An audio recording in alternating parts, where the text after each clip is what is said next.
Shamaal Aabi Axmed oo kamid ah gudida gacanta ku haysa dhismaha xarunta hooyada iyo dhallaanka ee degmada Wadaamago taasoo lagu sameynayo ballaadhin xaruntii hore degmada Wadaamago ee caafimaadka waxaana ku weelinayay xubno kamid ah gudida gacanta ku haysa dhismaha xarunta hooyada iyo dhallaanka ee degmada Wadaamago ayaa soo kormeeray halka uu marayo dhismaha xaruntaasi waxaana lagu dhisayaa si mutadawacnimo ah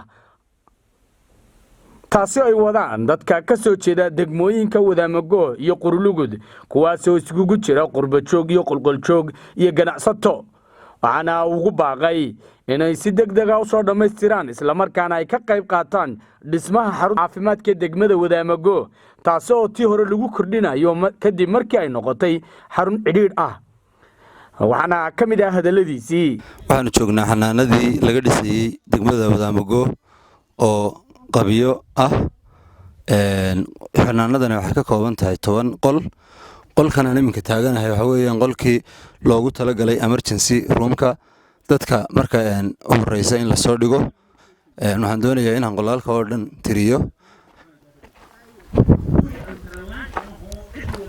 qolkan ayaa ku xiga isaguna waa qolkii loogu talagalay dhalmada iyo dumarku inay ku umulaan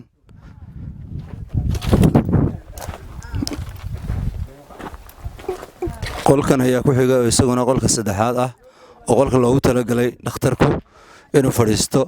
oo uu ku daaweeyo beeshinka weeyaan qolkan baa ku xiga oo ah qolkii afraad oo loogu talagalay qalliinka surgeon room weeyaan waa qolkii lagu qalayay haddii loo baahdo in wax lagu qalo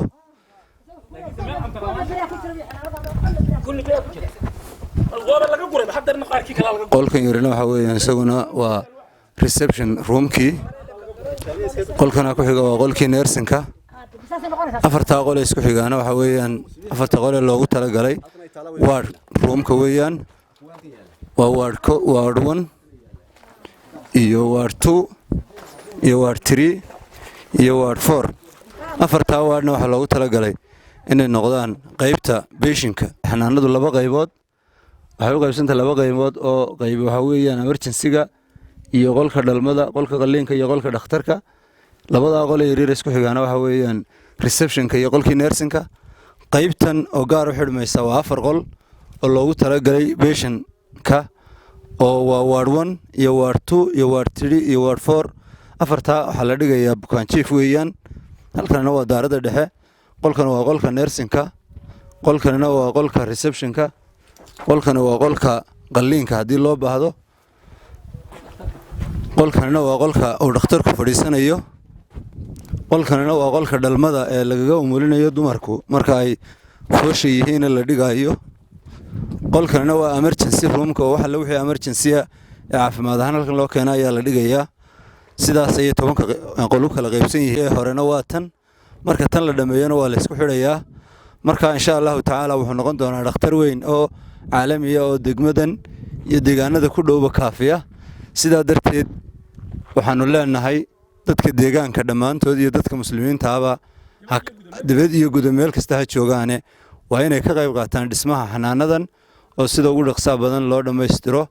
iminka wuxuu marayaa halkii ugu sareysay jiingad saarka waxa u dhiman jiingadii iyo qorigii iyo muunadii iyo siliigii